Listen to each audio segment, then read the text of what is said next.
সমস্ত কাপড় চোপড় ধুয়ে মেলে দিচ্ছে। আমাদের বাবান কিন্তু একদম আমাদের জ্বালায় না, খুব শান্তশিষ্ট। ওর যখন খিদে পায় তখন একটু চিৎকার করে।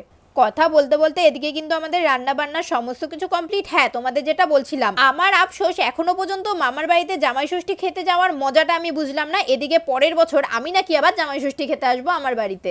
এইদিকে দেখো আমাদের রান্না বান্না কিন্তু একদম কমপ্লিট। অনেক কিছু রান্না হয়েছে, কি কি রান্না হয়েছে সেটা যখন বাবাকে খেতে দেবো তখন তোমাদের দেখাবো। ঠিক আমার বাবার কাণ্ড দেখো, পাঞ্জাবির নিচে লুঙ্গি পরে বসে আছে, পাঞ্জাবির পাজামা না পরে। তাই আমি মাকে বলছিলাম যে বাবাকে বলো তাড়াতাড়ি চেঞ্জ করতে, আমি ছবি টবি তুলবো, একদমই ভালো লাগবে না দেখতে। ও তোমাদের তো বলাই হয়নি, আমাদের কিন্তু জামাই ষষ্ঠী পালন জামাই ষষ্ঠীর পরের দিন হয়েছে, কারণ জামাই ষষ্ঠীর দিন আমরা বাবানকে নিয়ে গেছিলাম গঙ্গা স্নানে। এবার চলো তোমাদের বলি কি কি রান্না হয়েছে। রান্না হয়েছে 5 রকমের ভাজা, চিকেন রোস্ট, মাছের মাথা দিয়ে ডাল, বাটা মাছ, পাবদা মাছ, কাতলা মাছ, মাটন, আর আমরা চাটনি, পাঁপড়, দই, মিষ্টি, এইসব তো রয়েইছে।